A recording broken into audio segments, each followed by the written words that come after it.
సార్వత్రిక ఎన్నికల ఓట్ల లెక్కింపుపై ఈటీవీ ప్రత్యేక చర్చా కార్యక్రమాన్ని ప్రత్యక్ష ప్రసారం ద్వారా చూద్దాం.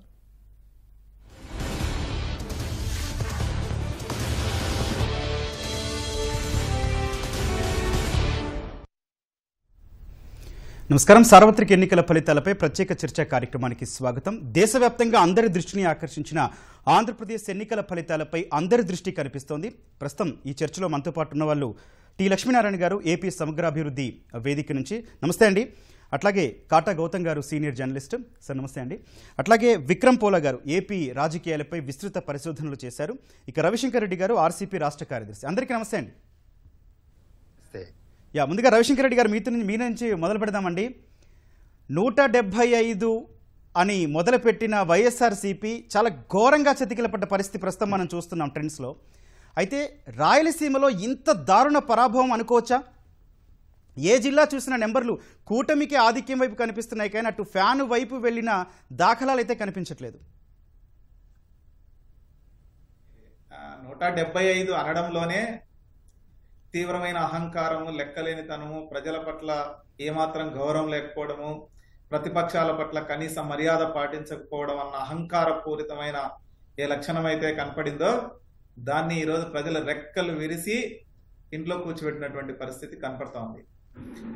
ముఖ్యంగా ఇంత చైతన్యాన్ని, ఇంత అద్భుతమైనటువంటి అభివృద్ధి కరమైన ఆలోచనలు చేసినటువంటి రాష్ట్ర ప్రజానికాన్ని నేను మనస్ఫూర్తిగా అభినందిస్తా ఉన్నాను. అంతకు మించి రాయలసీమ ప్రజల్ని నేను ఇంకా మరింత గౌరవప్రదంగా అభినందిస్తున్నా. ముఖ్యంగా రాయలసీమ వైసీపీ కంచుకోటని, రాయలసీమలో తిరుగులేదని, రాయలసీమలో మమ్మల్ని కొట్టేవాళ్ళు లేరని విర్రవీగిన వైసీపీ కొమ్ములు విరిచి ప్రజలు ఈరోజు ఇంట్లో కూర్చోబెట్టినటువంటి పరిస్థితి కనపడతా ఉన్నది. రాయలసీమ వ్యాపితంగా ఏ జిల్లాలో చూసినా, ఏ నియోజకవర్గంలో చూసినా ఈరోజు చాలా దారుణమైన పరాభవాలకి దగ్గరగా వైసీపీ ప్రయాణం చేస్తున్నటువంటి పరిస్థితి కనపడతా ఉంది. ఇదేమి ఊరికే వచ్చినటువంటి ఓటమి కాదు, ఇదేమి అనుకోకుండా జరిగినటువంటి ఓటమి కాదు. రాష్ట్ర ప్రజలు, మాలాంటి వాళ్ళు చాలా కాలం నుంచి వైసీపీ దారుణ పరాభవాన్ని ఎదుర్కోబోతుంది అన్న సంగతిని చాలా బలంగా చెప్తూ ఉన్నాం. అయినా వాళ్ళ లెక్కలేనితనం, వాళ్ళ అహంకారం, వాళ్ళ మిడిసిపాటు, వాళ్ళ ఏ రకమైతే రాజులం అనుకుంటున్నారో, ప్రజలు బానిసలు అనుకొని భావిస్తున్నారో ఆ బానిసల రాజుల మనస్తత్వంతో ఈరోజు వాళ్ళు ముందుకు వెళ్లారు. కాబట్టి ఈ రకమైన ఘోరమైన పరాభవాన్ని చవి చూడాల్సి వచ్చింది అని అంటే రవిశంకర్ రెడ్డి గారు న్యాయ రాజధాని ఏర్పాటు చేస్తామన్నారు, కానీ అక్కడే వైసీపీకి దారుణమైన అన్యాయం జరిగింది అనుకోవచ్చా? నేను ఒకటే చెప్పదలుచుకుంది, వైసీపీకి చిత్తశుద్ధి లేదు అన్నది రాజధానుల ప్రకటనతోనే తేలిపోయింది. ఎందుకంటే అమరావతి రాజధాని నువ్వు అంగీకరిస్తున్నట్టు అసెంబ్లీలో చెప్పి బయటకు వచ్చి ఈరోజు అధికారంలోకి వచ్చిన తర్వాత మోసం చేసిన తర్వాత నువ్వు న్యాయ రాజధాని చెప్తానంటే ఇక్కడ మోసం చేయవని ఎవరు నమ్ముతారు నిన్ను? అసెంబ్లీలోనేమో శ్రీబాగ్ ఒప్పందాన్ని గౌరవిస్తానంటావు, బయటకు వచ్చి శ్రీబాగ్ ఒప్పందం ప్రకారం ఏదీ చేయవు.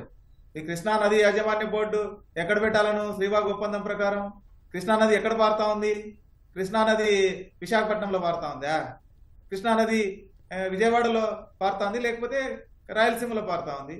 అందరూ ఏకోన్ముఖంగా అన్ని రాజకీయ పార్టీలు కర్నూలులో పెట్టాలని అడిగితే నువ్వు తీసుకుపోయి విశాఖపట్నంలో పెట్టినోడివి నువ్వు న్యాయ రాజధాని పేరుతోటి నాటకాలు ఆడుతుంటే ప్రజలకు అర్థం కాదని చెప్పి అనుకున్నారా?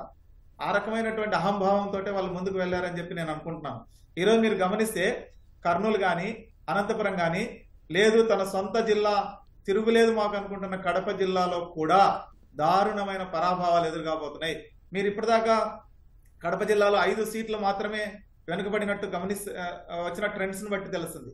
నేను అంచనా వేస్తున్నాను కనీసం 7 సీట్లలో వైసీపీ ఓడిపోబోతుంది. 7 సీట్లలో వైసీపీ చాలా స్పష్టంగా కడప జిల్లాలో దారుణమైనటువంటి ఓటమిని ఎదుర్కోబోతుంది. ఇది నేను ఎప్పటి నుంచో చెప్తున్నటువంటి మాటనే. ఇదే ఈటీవీ చర్చల్లో చాలా సందర్భాల్లో నేను పాల్గొన్నప్పుడు కూడా చెప్పాను. కాబట్టి ఇదేమీ ఊహించంది కాదు, ఇదేమీ అనుకోంది కాదు. కాకపోతే ఏమిటంటే వాళ్ళు నిన్నటిదాకా సజ్జల రామకృష్ణ ఇట్లాంటి వాళ్ళు కొమ్ములు తిరిగిన మొనగాళ్ళం అనుకొని మేము రేపు 10:30కు సంబరాలకు సిద్ధపడండి అని ముందే కూసినటువంటి కూతల కారణంగా ఈరోజు అందరూ ఏదో అనుకున్నారు, కానీ 100కి 100 వైసీపీ ఓడిపోబోతుందన్న సంగతి అందరికీ ముందే తెలిసింది. సీఎం సొంత జిల్లా అండి కడప, మీరు కూడా కడప వాస్తవ్యులే.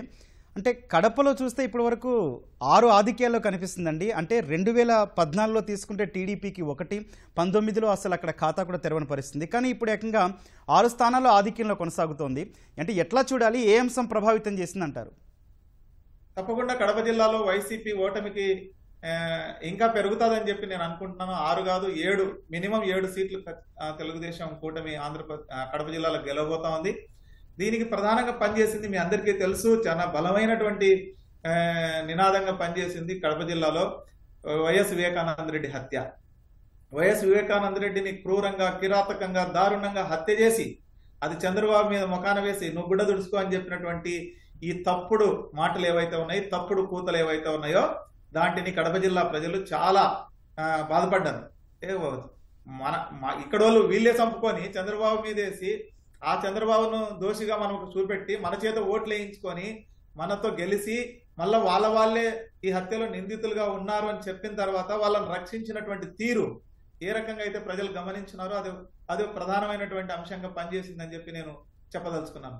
రెండోది, కడప జిల్లా అభివృద్ధి లేమి. మీరు మనకు నచ్చకపోయినా రాజశేఖర రెడ్డి కాలంలో కొన్ని ఒక రిమ్స్, ఒక యూనివర్సిటీనో, రింగ్ రోడ్ ఇట్లాంటివన్నీ వచ్చినాయి. జగన్మోహన్ రెడ్డి 5 ఏళ్ల కాలంలో ఒక్కటంటే ఒక్కటి కూడా వచ్చినట్టు మనం చెప్పుకోవడానికి ఏమీ లేదు. మూడోది, అత్యంత కీలకమైనది భూ కబ్జాలు. ఈ జిల్లాలో ఎమ్మెల్యేలు లేదు వైసీపీ నాయకులు యథేచ్ఛగా భూ కబ్జాలు చేయడం. మీకు ఒక ఉదాహరణ చెప్తాను.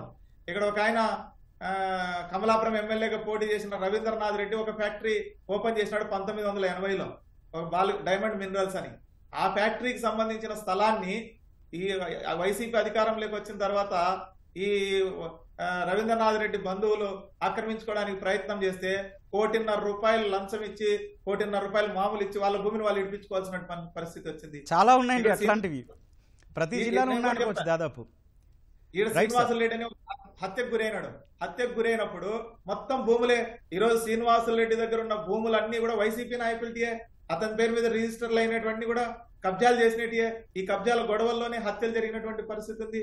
అంతేకాదు, కడప జిల్లాలో టీడీపీ నాయకులు లేదు ప్రజల మీద ప్రయోగించిన నిర్బంధం, హత్యా రాజకీయాలు కూడా ఈ రోజు పనిచేసినాయని చెప్పి నేను అనుకుంటాను. రైట్ సార్, మీ దగ్గరికి మళ్ళీ వస్తాం రవి గారు. ఓకే, ఒకసారి లక్ష్మీనారాయణ గారితో మాట్లాడే ముందు ఒకసారి ట్రెండ్స్ చూద్దాం. ఆంధ్రప్రదేశ్ వ్యాప్తంగా ఎగ్జిట్ పోల్స్ విశ్లేషణలు ఏవైతే ఉన్నాయో ఎగ్జాక్ట్లీ అవే చాలా స్పష్టంగా కనిపిస్తున్నాయి. ఫలితాల సరళిలో కూడా తెదేపా 129 స్థానాల్లో ఆధిక్యంలో కొనసాగుతోంది. జనసేన 19 చోట్ల ఆధిక్యంలో కొనసాగుతోంది. భాజపా 7 చోట్ల ఆధిక్యంలో కనిపిస్తోంది. వైకాపా కేవలం 19 చోట్ల మాత్రమే ఆధిక్యంలో కొనసాగుతోంది. ఇంకా పూర్తి ఫలితాలు మరి కాసేపట్లోనే వెల్లడి కాబోతున్నాయి. లక్ష్మీనారాయణ గారు చెప్పండి సార్. ఏంటి సార్, 1 సైడ్ విక్టరీ అనుకోవచ్చు దాదాపుగా, మరి కాసేపట్లో తుది ఫలితం వచ్చే అవకాశం ఉంది. ప్రధానంగా ఏ అంశం పనిచేసింది అనుకోవచ్చండి? ఇవాళ జగన్మోహన్ రెడ్డి గారి 5 ఏళ్ల పాలన, విధ్వంసం, విద్వేషం, విభజన, ఇదే విధానంగా ఆయన కొనసాగించారు. ప్రజావేదిక కూల్చివేయడంతో మొదలుపెట్టి ఇవాళ ఆయన సాగించినటువంటి దుష్ట పరిపాలన ప్రజలు గమనించడమే కాదు, బాధలు అనుభవించారు, వర్ణనాతీతమైనటువంటి కష్టాలు పడ్డారు. భవిష్యత్తు అగమ్యగోచరంగా మార్చాడు ఈయన. ఆంధ్రప్రదేశ్ భవిష్యత్తు ఏంటని కలత చెందినటువంటి ప్రజలు ఇచ్చిన తీర్పిది. భవిష్యత్తుకు బాట వేసుకోకపోతే మన భావి తరాలు వాళ్ళు ఏం కావాలని ఆందోళన చెందుతూ ప్రతిస్పందనగా ఇచ్చినటువంటి తీర్పుగా నేను భావిస్తా ఉన్నాను.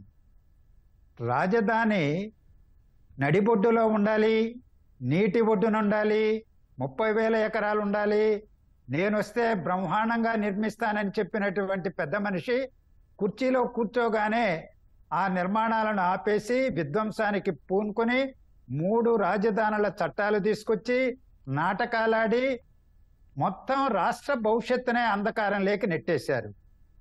ఎన్నికల మేనిఫెస్టోలో మొన్న కూడా నేను తిరిగి అధికారంలోకి వస్తాను, ప్రమాణ స్వీకారాన్ని విశాఖలోనే చేస్తాను, 3 రాజధానుల ముచ్చటను వదిలిపెట్టే ప్రసక్తి లేదని చెప్పిన ఈ పెద్ద మనిషిని కుర్చీలో కొనసాగిస్తే ఈ రాష్ట్ర సమగ్రాభివృద్ధి కదా, సమైక్యత పరిరక్షణ కూడా సాధ్యం కాదనేటువంటి బలమైనటువంటి అభిప్రాయానికి రాష్ట్ర ప్రజలు 5 కోట్ల మంది ప్రజలు వచ్చారు.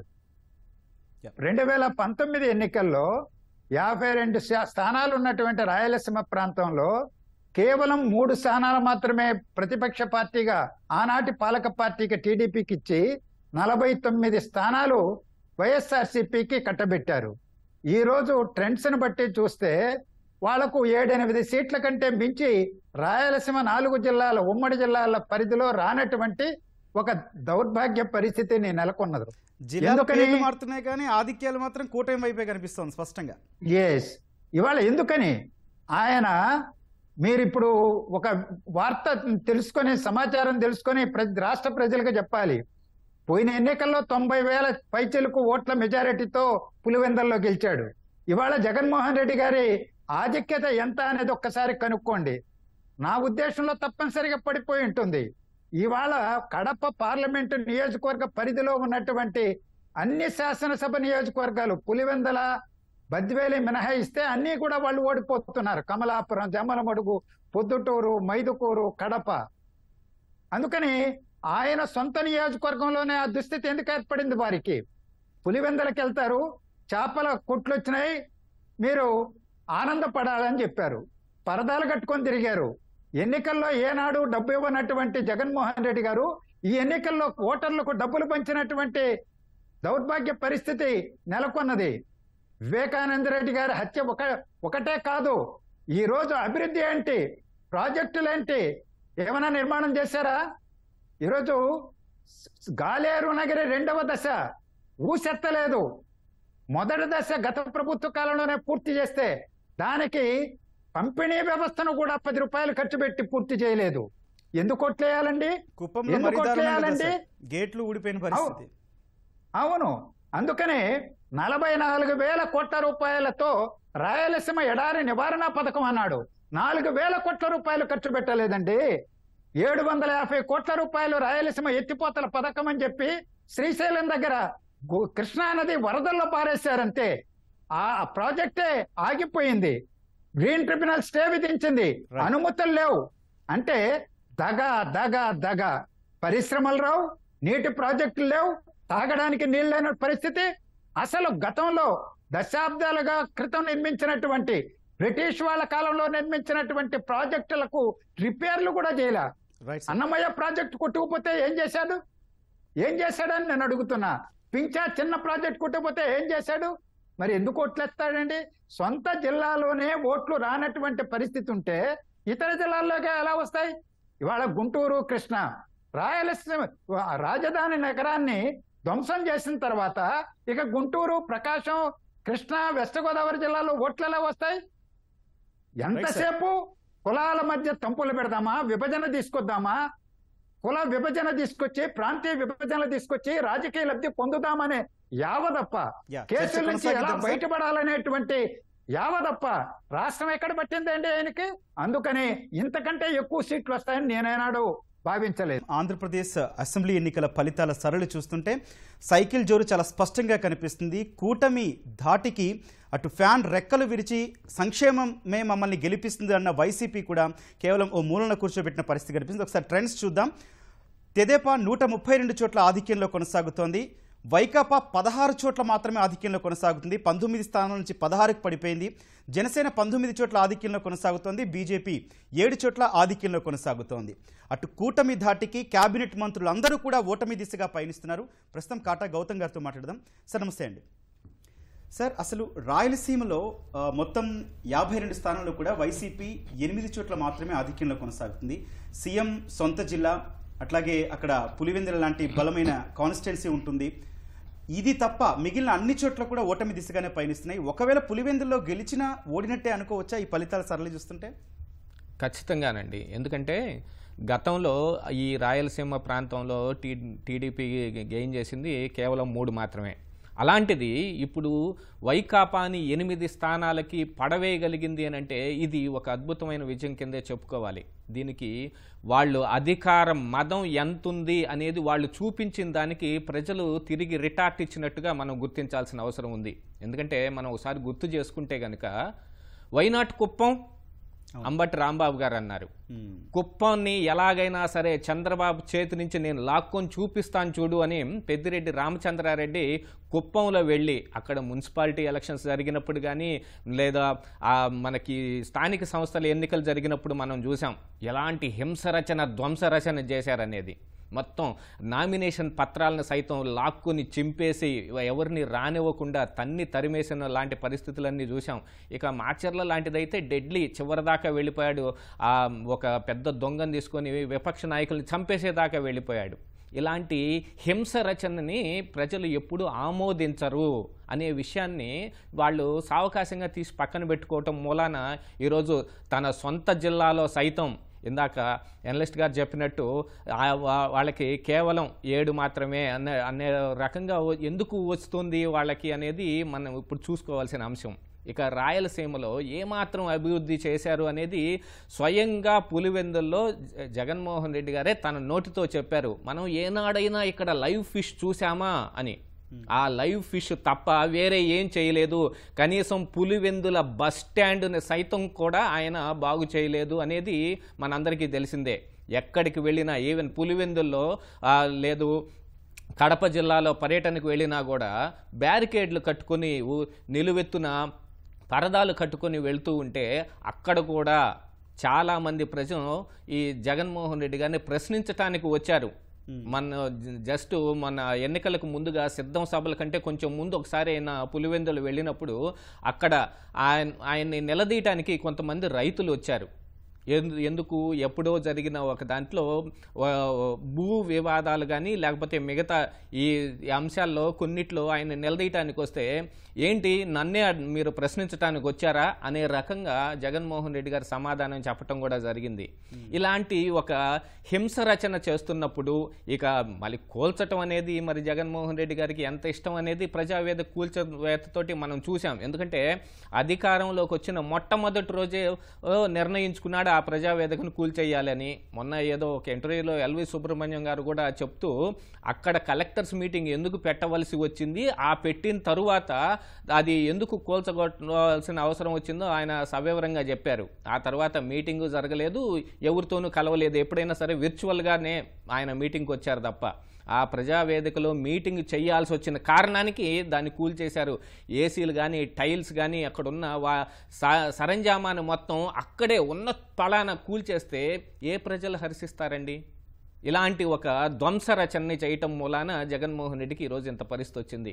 అధికారం చేతిలో ఉంటే, ఒక మంచివాడి చేతిలో ఉంటే ఎలా ఉంటుంది, ఒక చెడ్డవాడి చేతిలో ఉంటే ఎలా ఉంటుంది అనే దానికి 2 నిదర్శనాలు చూసాం. ఎందుకంటే 2 5 10 సంవత్సరాలు గడిచిపోయింది ఇప్పుడు ఆంధ్ర రాష్ట్ర విభజన జరిగి. 2014 నుంచి 19 వరకు ఏం జరిగిందో ఒకసారి చూసాం. ఆ తరువాత 19 నుంచి 24 వరకు ఏం జరిగిందో చూసాం. ఇప్పుడు ఈ ఒక తక్కెడలో వేసుకుని రెండింటిని బేరీజు వేసుకోవాల్సిన పరిస్థితి 2024 ఎన్నికలకి ప్రజల ముందుకి జగన్మోహన్ రెడ్డి తీసుకొచ్చి పెట్టాడు. ఏది ఎక్కువ తూకంలో ఉంటే బాగుంటుంది అనేది. ఆ తూకం చూశారంటే ఇప్పుడు మనకు కనిపిస్తూ ఉంది 132 స్థానాల్లో తెదేపా ఆధిక్యంలో ఉన్నది అని అంటే కారణం ఇదేనమాట. ఇలాంటి ల్యాండ్ స్లైడింగ్ విక్టరీని చంద్రబాబు నాయుడు గారు ఎప్పుడూ చవిచూడలేదు. ఈ వ్యవస్థాపకుడైన ఎన్టీ రామారావు గారు 96లో ఎలాంటిదే ప్రతిపక్షానికి కనీసం ప్రతిపక్ష హోదా కూడా లేనంత విధంగా 26 సీట్లకు పరిమితి చేసి ఏది ఉమ్మడి ఆంధ్ర రాష్ట్రంలో వాళ్ళని 26 సీట్లకు పరిమితం చేసినట్టుగా ఇప్పుడు మరి వీళ్ళకి ప్రతిపక్ష హోదా అన్న లభిస్తుందా అనే దానికోసమే వీళ్ళు కనీసం ప్రయత్నం ఏమన్నా చేస్తారేమో చూడాల్సిన అవసరం. 150 నుంచి 16కి పడిపోయారు సార్. అదే 150 నుంచి 16కి పడిపోయారు. ఇక ఆ 16 కూడా ఎన్ని ఫైనల్ రిజల్ట్ వచ్చేటప్పటికి ఇప్పుడు యాక్చువల్గా ఎవరు గెలుస్తారు ఎవరు గెలవరు అని కాదు, ఇప్పుడు మెజారిటీలు లెక్క వేసుకోవాల్సిన అంశం ఇక్కడ కనపడతా ఉంది. ఇదిగో 1,00,000 మెజారిటీ వచ్చింది, ఇదిగో 70,000 మెజారిటీ వచ్చింది అనేది. ఈవెన్ మంగళగిరిలో కానీ పిఠాపురంలో కానీ కుప్పంలో కానీ వీళ్ళేదో ఒక దాన్ని యుద్ధ ప్రాతిపదికను తీసుకుని అక్కడ పిఠాపురంలో మండలానికి ఒక పెద్ద వీళ్ళని నియమించి మరి ఎలాగైనా సరే పవన్ కళ్యాణ్ ఓడించడానికి చేసిన ప్రయత్నం కావచ్చు. ఇక్కడ మంగళగిరిలో కూడా ఏదో ఒక రకంగా లోకేష్ని ఓడించటం కోసం అని చేశారు, కానీ అది ఓడించేది అంత సీన్ లేదు అక్కడ. Right sir. ఎక్కడైనా సరే మనం ఇది మెజారిటీల గురించి మాట్లాడుకునే పరిస్థితే ఉంది తప్ప ఇదిగో ఇక వేరే ఎవ్వరు ఒక్కళ్ళంటే నాకు తెలిసి పోయిన మంత్రివర్గంలో ఉన్న వాళ్ళల్లో తిరిగి ఒక్కళ్ళు కూడా గెలవగలిగేది కేవలం జగన్మోహన్ రెడ్డి గారు ఒక్కళ్ళే అయ్యే కనిపిస్తున్న రిజల్ట్స్. రైట్ అండి. విక్రమ్ గారు ఏపీ రాజకీయాలపై విస్తృత పరిశోధనలు చేశారు. ఒక రాయలసీమ జిల్లాను తీసుకుంటే వైఎస్ వివేక హత్య అసలు ఎంత సంచలనం సృష్టించిందంటే ఈ 5 ఏళ్ళు వార్త రాని రోజు లేదు. సొంతంగా వైఎస్ షర్మిల కావచ్చు, సునీత కావచ్చు, జగన్కి వ్యతిరేకంగా ప్రచారం చేశారు. చివరిలో తల్లి విజయలక్ష్మి కూడా జగన్కి ఓటేయద్దని చెప్పిన పరిస్థితి కనిపించింది. సార్, ఈ అంశం రాయలసీమ జిల్లాల మీద మొత్తం మీద రాయలసీమ జిల్లాలో మొత్తం ఎట్లా ప్రభావం చూపించింది అనుకోవచ్చు? అది కూడా ప్రభావితం చేసినటువంటి అంశాల్లో ఒకటే ఉండొచ్చండి. అంటే అది ఒకటే మనం ప్రామాణికంగా తీసుకోవాల్సిన అవసరం లేదు. ముఖ్యంగా రాయలసీమ ప్రాంతంలో ఉన్నటువంటి ఎమ్మెల్యేలు, ఒక్కొక్క ఎమ్మెల్యే, అధికార పార్టీ ఎమ్మెల్యే అక్కడ చేసినటువంటి దారుణాలు, దాష్టీకాలుకి లెక్కే లేదనమాట. అక్కడ అసలు పోలీసు వ్యవస్థని అడ్డు పెట్టుకొని ఒక్కొక్క ఎమ్మెల్యే అక్కడ అసలు సామాన్య ప్రజలని నోరు విప్పేటువంటి పరిస్థితి లేకుండా, ఆఖరికి ప్రభుత్వ ఆస్తులే కాదు ప్రైవేటు ఆస్తులను కూడా, అంటే ప్రైవేటు స్థలాలను కూడా కబ్జా చేసేటువంటి పరిస్థితి కూడా అక్కడ ఉన్నది. ఒక్కొక్క ఎమ్మెల్యే చరిత్ర తవ్వితే చాలా అసలు మనకి కళ్ళు బయర్లు కమ్మేటువంటి పరిస్థితి ఉంటుంది. అది ప్రధానంగా ఏంటంటే అభివృద్ధి లేకపోవటం, అరాచకత్వం. దాంతోపాటు ఇక్కడ వైఎస్ వివేకానంద రెడ్డి గారి హత్య అది కూడా అంటే అది యాడ్ అయింది. ముఖ్యంగా ఏంటంటే తల్లికి చెల్లికి న్యాయం చేయలేనటువంటి వ్యక్తి రాష్ట్రానికి ఏం చేస్తాడు అనేటువంటిది ఈ యొక్క స్లోగను ప్రజల్లో బాగా ఆలోచింపజేసినట్టుగా మనం భావించాలి. ముఖ్యంగా రాయలసీమలో ఇంకోటి ఏంటంటే అక్కడ ముఖ్యంగా చెప్పాల్సింది వాళ్ళు కుల సమీకరణాలు దృష్ట్యా కొన్ని వర్గాలు మనకు ఓట్లు ఇవన్నీ అసలు ప్రధానమైనటువంటి కులాలకు కూడా సీట్లు ఇవ్వనటువంటి పరిస్థితి ఉన్నది. ముఖ్యంగా బలిజ కులస్తులకి ఒక్క సీటు కూడా రాయలసీమలో ఇవ్వలేదు, నెల్లూరు జిల్లాలో ఇవ్వలేదు, ప్రకాశం జిల్లాలో కూడా ఇవ్వలేదు. అటువంటి పరిస్థితుల్లో కూడా అది కూడా అంటే ఎంత దారుణం అంటే ఒక ఇంక్లూజివ్ గ్రోత్ అనేటువంటిది ఉండాలి. కానీ కొన్ని కులాలని ఎలైనేట్ చేసేయటం, కుల రాజకీయాలు చేయటం, దీనివల్ల మనం ప్రస్తుతం ఉన్నటువంటి ఈ ఫలితాలను చూసినట్లయితే ముందు ప్రజలను అభినందించాలండి. ఎందుకంటే they rise to the occasion. కులాలకు అతీతంగా, మతాలకు అతీతంగా, ప్రాంతాలకి వర్గాలకు అతీతంగా వాళ్ళు ఈరోజు తీర్పు చెప్పారు. ఇది ఒక పెద్ద చంపపెట్టు. ఇందాక మిత్రులు చెప్పినట్టుగా 1994లో ఎన్టీ రామారావు గారికి పెద్ద ల్యాండ్ స్లైడ్ విక్టరీ వచ్చింది. ఆ తర్వాత మనం ఇటువంటి ఫలితాలను ఇప్పుడే మనం చూస్తున్నాము. ఇది ఒక ప్రజా వ్యతిరేకతలో ఆ పార్టీ కొట్టుకుపోయినట్టుగా మనం భావించాలి. ముఖ్యంగా ఏంటంటే రాయలసీమలో ఇందాక నీటి పారుదల రంగం మీద విశేష అనుభవం ఉన్నటువంటి పెద్దలు లక్ష్మీనారాయణ గారు చెప్పారు. 65,000 కోట్లు గత తెలుగుదేశం ప్రభుత్వం ఖర్చు పెడితే రాష్ట్ర వ్యాప్తంగా వీళ్ళు 25,000 కోట్లు మాత్రమే ఖర్చు పెట్టారు. ఆఖరికి గేట్లకి, గ్రీజుకి పెట్టడానికి కూడా డబ్బులు లేనటువంటి పరిస్థితులు. ఈ డబ్బులు ఏం చేశారు? అసలు రాష్ట్ర ఖజానా ఏంటి? ఎంత 2 లక్షల కోట్లకు పైగా బడ్జెట్ ఉంటే అదిగాక దాదాపుగా 13 లక్షల కోట్లు అప్పులు చేశారు. ఈ డబ్బులని ఏం చేశారనేటువంటిది ఎవరికీ తెలియనటువంటి పరిస్థితి. అక్కడ ప్రజాప్రతినిధులకి వాయిస్ లేదు. అన్ని మంత్రులు మాట్లాడాల్సినటువంటి విషయాలు కూడా పార్టీ పరంగా కావచ్చు, ప్రభుత్వ పరంగా కావచ్చు, ఒకే ఒక వ్యక్తి సజ్జల రామకృష్ణారెడ్డి గారు ఆయనే మాట్లాడతాడు. మిగతా వాళ్ళకి అసలు భాగస్వామ్యం లేదు ఆ పార్టీలో. వాళ్ళకి ఒక లైసెన్స్ ఇచ్చేశారు, మీరు దోచుకోండి అంతే తప్ప మీకేమీ ఈ ప్రభుత్వంతో సంబంధం లేదని. మంత్రులు డిటాచ్డ్గా ఉన్నారు. వాళ్ళు సంపాదించుకోవటం, ప్రజల్ని వేధించటం, ఇదే తప్ప అసలు అక్కడ పరిపాలన అనేది లేదు ఎక్కడా కూడా. ఇంకోటి ముఖ్యంగా ఏంటంటే వ్యవస్థలను అపహాస్యం చేశారండి. చాలా దారుణం ఏంటంటే 5 సంవత్సరాల్లో మనం గమనించినట్లయితే అన్ని వ్యవస్థల్ని అపహాస్యం చేశారు. పోలీసు వ్యవస్థని గుప్పెట్లో పెట్టుకున్నారు. తమకు ఒక్క నిమిషం సార్ విక్రమ్ గారు, ఒక బ్రేకింగ్ న్యూస్ చూస్తున్నాం. తాజా వార్త చూస్తే గోరంట్ల బుచ్చయ్య చౌదరి గారు తెదేపా నుంచి తొలి విజయాన్ని అయితే కైవసం చేసుకున్నారు. మొదటి రౌండ్ నుంచి కూడా ఆయన చాలా స్పష్టమైన ఆధిక్యంలో కొనసాగుతున్నారు. రాజమండ్రి గ్రామీణం నుంచి గోరంట్ల బుచ్చయ్య చౌదరి తొలి విజయాన్ని ఎన్డీఏ కూటమి తెదేపా నుంచి కైవసం చేసుకున్న పరిస్థితి ఉంది. చెప్పండి విక్రమ్ గారు. ఇప్పుడు వ్యవస్థలోనండి ముఖ్యంగా తమ్మినేని సీతారాం గారు వెనకబడి ఉన్నారనేటువంటి వార్త వచ్చిందండి. అసలు ఒకప్పుడు స్పీకర్ వ్యవస్థ అంటే ఎంత పవిత్రమైనటువంటి ఆ వ్యవస్థని ఆయన దాని ప్రతిష్టను దిగదార్చారు. మనకు తెలుసు అయ్యదేవర కాళేశ్వరరావు గారు లాంటి మొదలుకొని అనేక మంది ఆ పదవికి ఎంతో వన్ని తీసుకొస్తే ఈ ప్రభుత్వంలో వ్యవస్థలని దిగజార్చారు. పైగా ఇంకోటి ఏంటంటే ఎవరన్నా మంచి చెప్పబోతే వాళ్ళని ఎద్దేవా చేయటం, వాళ్ళని బూతులు తిట్టడం, అట్లాగా వాళ్ళకి ప్రతిపక్ష నాయకుడు అంటే లెక్కలేదు, అదేవిధంగా పత్రికలు అంటే లెక్కలేదు, ఎవరంటే కూడా లెక్కలేదు. ఏంటంటే అధికారం అంటే మనకు శాశ్వతం అనేటువంటి ఒక భ్రమంలో మునిగి తేలాడు జగన్మోహన్ రెడ్డి గారు. ఎవరు ఏం చెప్పినా ముఖ్యంగా ఏంటంటే కొన్ని మంచి సంప్రదాయాలని ఉంటే ఆ మంచి సంప్రదాయాలని పక్క తీసేశారు. ఎక్కడా కూడా మీకు ఆ ప్రజాస్వామ్య స్ఫూర్తి అనేటువంటిది ఎక్కడ తగ్గదు. ఆయన అధికారంలోకి వచ్చిన కొత్తలో చెప్పాడు, నేను చాలా మంచి ముఖ్యమంత్రిని అనిపించుకుంటాను, 6 నెలల్లోగా 30 సంవత్సరాలు ఈ రాష్ట్రాన్ని పరిపాలిస్తాన్నాడు. కాగడా పెట్టి వెతికినా కూడా ఒక్క రాజ్యాంగ స్ఫూర్తితో ఆయన ఈ పని చేశాడు అని చెప్పడానికి ఒక్కటి కూడా లేదు. చాలా బాధాకరం. మంత్రులైతే ఎద్దేవా చేయటం, సాగునీటి మంత్రి అయితే పోలవరం ఎప్పుడు అవుతుందంటే ఆ దేవుడికి తెలియాలంటాడు. అసలు ప్రజలకి ఒక జవాబుదారీతనంగా ఉండాల్సినటువంటి మంత్రులు ఏనాడు కూడా తమ శాఖ మీద మాట్లాడినటువంటి పరిస్థితి లేదు. కేవలం ఏంటంటే కనిపిస్తోందండి దాని తాలూకు రిజల్ట్. ఇంకొక చివరిగా ఒక విషయం చెప్పదలిచాను. అంటే ఈ పోరాట స్ఫూర్తిని ప్రజల్లో ఈ చైతన్యాన్ని కలగజేయటంలో పత్రికలు పోషించినటువంటి పాత్ర చాలా గణనీయమైనటువంటిది. పత్రికలే కాదు, సమాజంలో ఉండేటువంటి మేధావులు, అదేవిధంగా ప్రధాన ప్రతిపక్ష నేత చంద్రబాబు నాయుడు గారు కూడా ఆయనకి 73-74 సంవత్సరాల వయసులో కూడా 53 రోజుల పాటు ఆయన్ని జైల్లో పెట్టినప్పటికీ కూడా ఆయన మొక్కవోని ధైర్యంతో ఆయన పోరాటం చేయటం, ఆయనకి పవన్ కళ్యాణ్ గారు జత కలవటం, ఇద్దరూ కలిసి ప్రజల్ని చైతన్యపరచడంలో చాలా కృతకృత్యారు. అందువల్ల ఈ విజయంలో అందరి భాగస్వామ్యం ఉంది. ముఖ్యంగా మీడియా పాత్ర చాలా ఎనలేనిదంటే దాని గురించి ప్రత్యేకంగా ఒక చర్చా కార్యక్రమాన్ని కూడా మీరు నిర్వహించాలి. ఎందుకంటే ఇవాళ మీడియా పాత్ర మన అందరికీ తెలుసు. ప్రజాస్వామ్యం ఎప్పుడైతే ప్రమాదంలో పడిందో ఈ దేశంలో ఆ ప్రజాస్వామ్యాన్ని పరిరక్షణలో ముందుండటంలో మీడియా చాలా పెద్ద పాత్ర పోషించింది.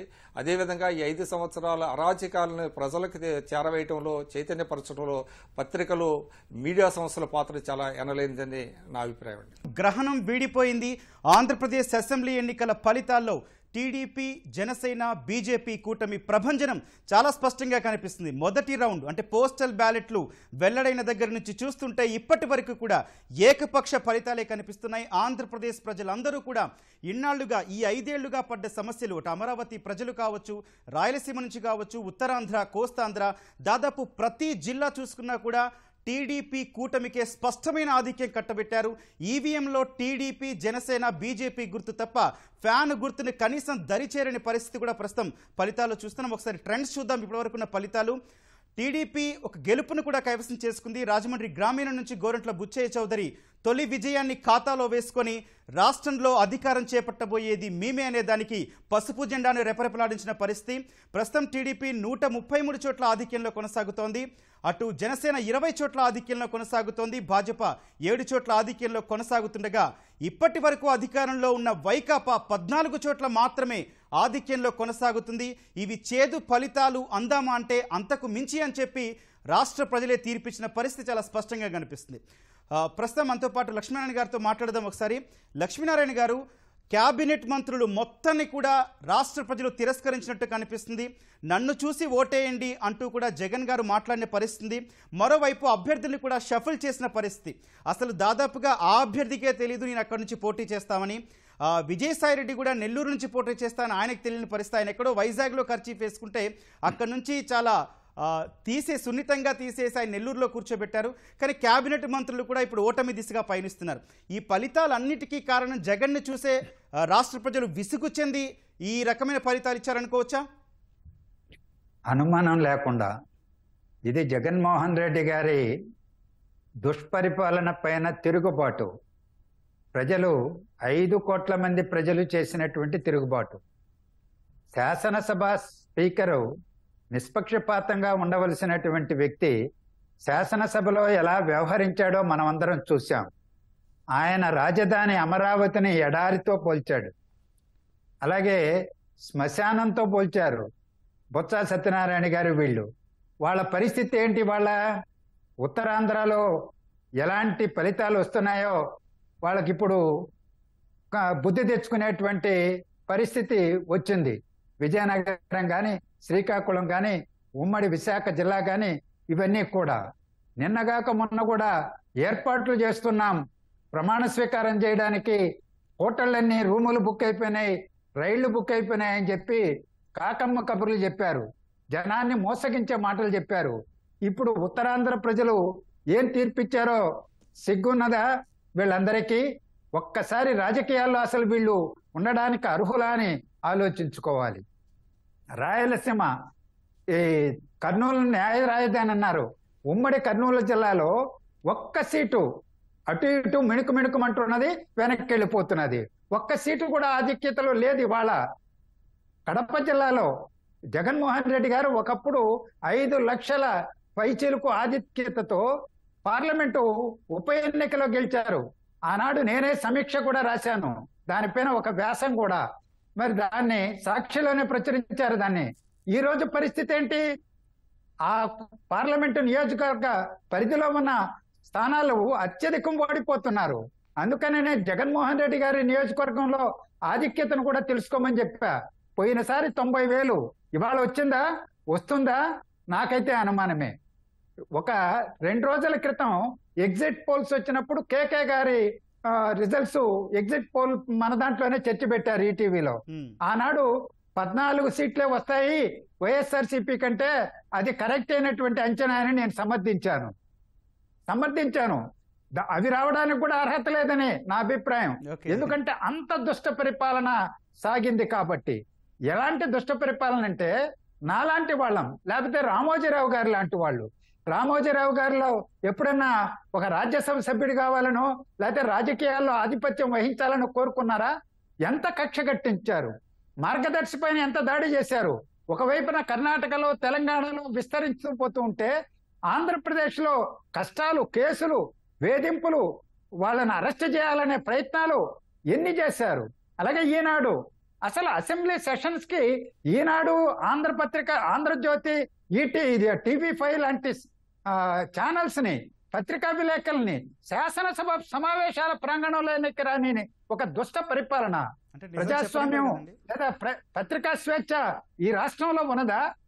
ఇప్పుడు నాలాంటి వాళ్ళం, నేను కమ్యూనిస్టు ఉద్యమంలో పనిచేశా, 50 ఏళ్లుగా పనిచేశా కమ్యూనిస్టు ఉద్యమంలో.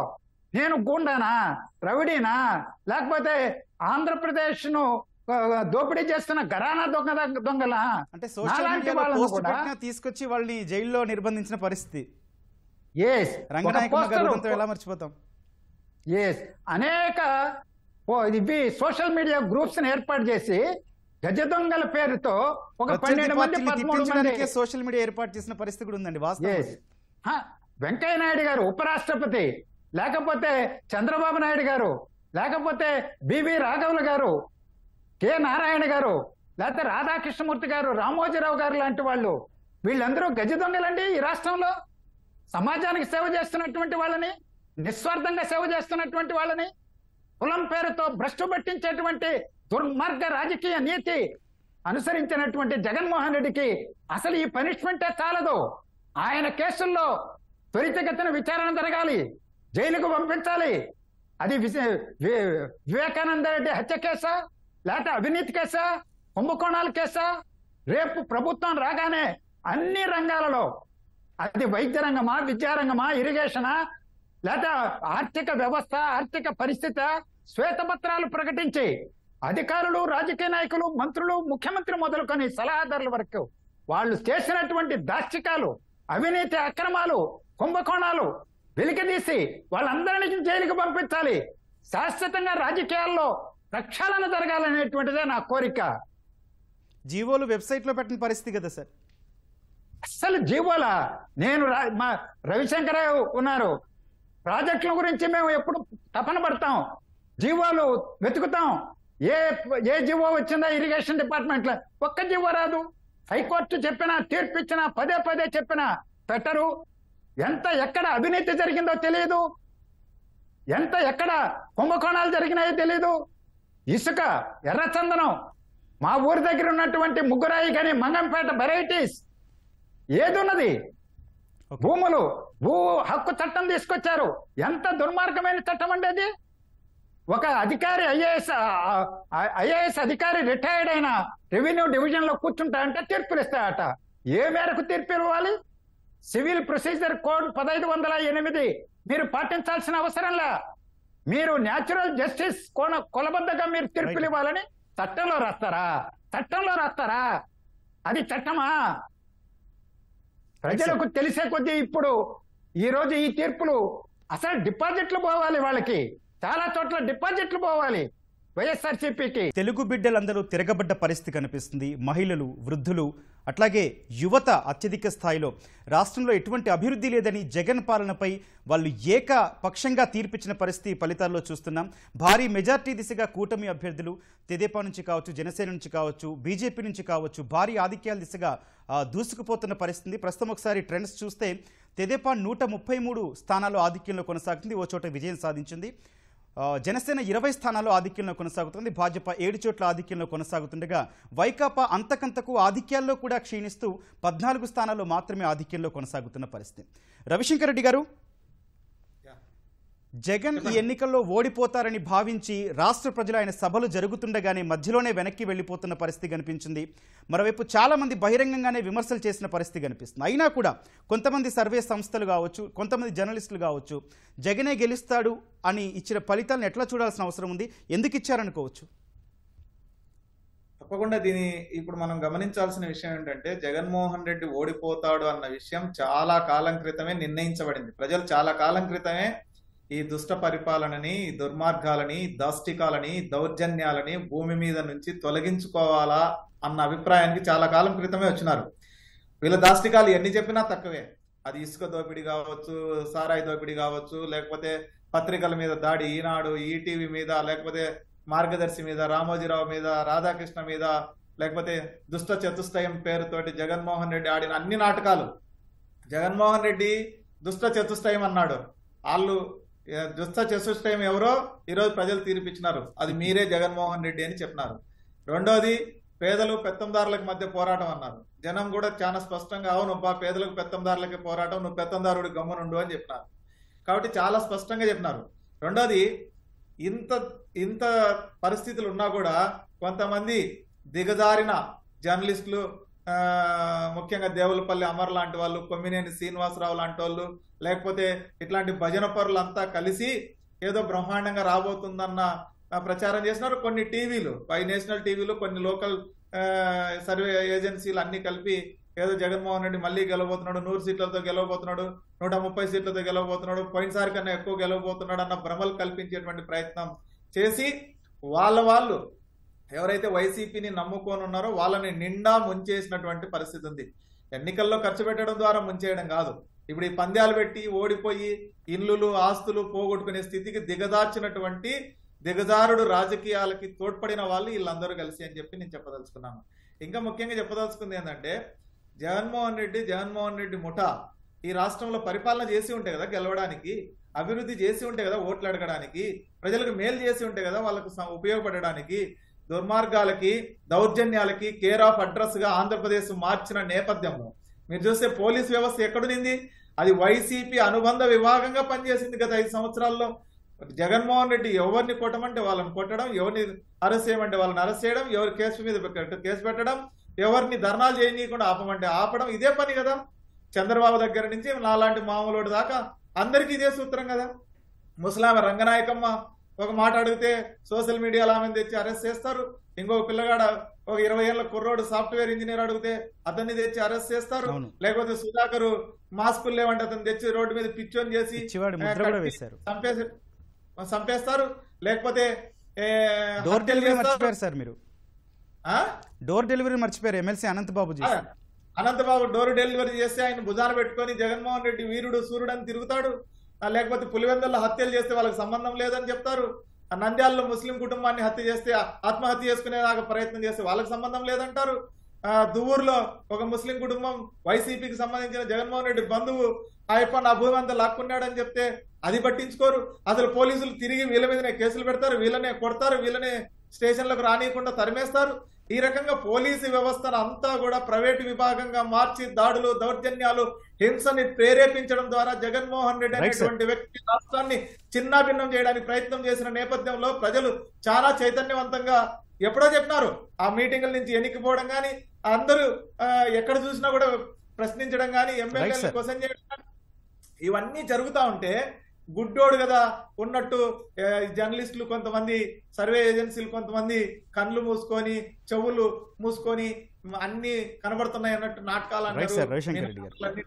ఈ రోజు జనం సరైనటువంటి స్పష్టమైనటువంటి సమాధానం చెప్పినారు.